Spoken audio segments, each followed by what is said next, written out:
नम्रता चक्रवर्ती है। अक्सर patient confuse होते हैं कि उनको IUI करना चाहिए कि IVF करना चाहिए। तो आज हम डिस्कस करेंगे कि IUI क्या होता है, शॉर्ट में IVF क्या होता है और आपको क्या प्रोसीजर करना चाहिए। देखिए, IUI एक प्रोसीजर है जो काफ़ी कुछ नेचुरल प्रेगनेंसी जैसा होता है। इसमें सिर्फ स्पर्म वॉशिंग किया जाता है और स्पर्म्स को यूट्रस के अंदर इंस्टिल किया जाता है। यह काफ़ी रीजनेबल होता है, कुछ 10 से 20 हज़ार के बीच में इसका खर्चा आता है, लेकिन इसका प्रेगनेंसी रेट भी काफ़ी कम होता है। इसका प्रेगनेंसी रेट पर साइकिल यानी कि एक बार IUI करने का सक्सेस रेट 10-15% से ज़्यादा नहीं आता है। हालांकि जो प्रोसीजर IVF होता है, IVF में एग को बाहर फर्टिलाइज किया जाता है और फिर जो रिजल्टिंग एम्ब्रियो या भ्रूण तैयार होता है उसको यूट्रस में प्लेस किया जाता है। इस प्रोसीजर में सक्सेस रेट IUI से कहीं ज़्यादा होता है। आप कुछ 40 या 50% प्रेगनेंसी रेट एक्सपेक्ट कर सकते हैं एक सेल्फ IVF साइकिल में, सिंगल साइकिल के बाद। लेकिन इसका खर्चा भी कहीं IUI से कहीं ज़्यादा होता है। एक IVF साइकिल का खर्चा 1.5 से 2 लाख के बीच में कुछ आ सकता है। तो क्या आपको IVF करना चाहिए कि IUI करना चाहिए?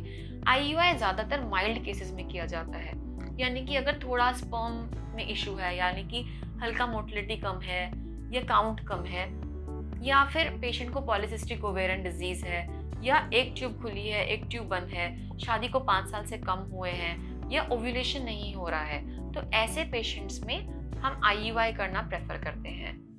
IVF थोड़ा कॉम्प्लेक्स केसेस में किया जाता है, यानी कि अगर शादी को 5 साल से ज़्यादा 8-10 साल हो गए हैं तो IUI का सक्सेस रेट काफ़ी कम होगा इन पेशेंट्स में। अगर पेशेंट फीमेल फैक्टर में सिवियर एंडोमेट्रियोसिस है या दोनों ट्यूब्स ब्लॉक हैं, इन पेशेंट्स के लिए भी IVF ज़्यादा बेहतर है।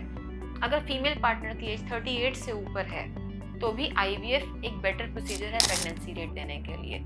अगर स्पर्म्स में यानी कि मेल पार्टनर में अगर सिवियर स्पर्म प्रॉब्लम है, यानी कि स्पर्म्स एकदम एब्सेंट है जिसको एजोस्पर्मिया कहा जाता है, या सिवियरली काउंट कम है या स्पीड कम है, या सिवियर मॉर्फोलॉजी या शेप में प्रॉब्लम है, तो भी IVF या ICSI एक बेटर टेक्निक है प्रेगनेंसी करने की।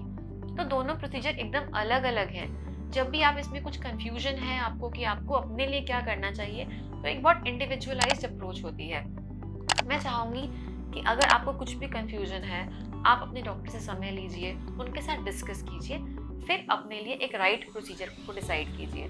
कभी कभी हम कॉस्ट कम करने के लिए, या पेशेंट चाहता है मेरा खर्चा कम हो जाए, तो हम अक्सर IUI करने लगते हैं जबकि हमें IVF करना चाहिए। उन पेशेंट्स के लिए जिनका सक्सेस रेट IUI में काफ़ी कम होता है, वो अगर IUI करेंगे तो वो केवल समय की बर्बादी और पैसे भी उसमें वेस्ट हो जाएंगे। तो अच्छा रहेगा कि आपको जो भी डिसीजन लेना है अपने डॉक्टर के साथ एक कंबाइंड डिसीजन मेकिंग होना चाहिए, ताकि आप अपने लिए बेस्ट प्रोसीजर चूज कर सकें। Thank you so much.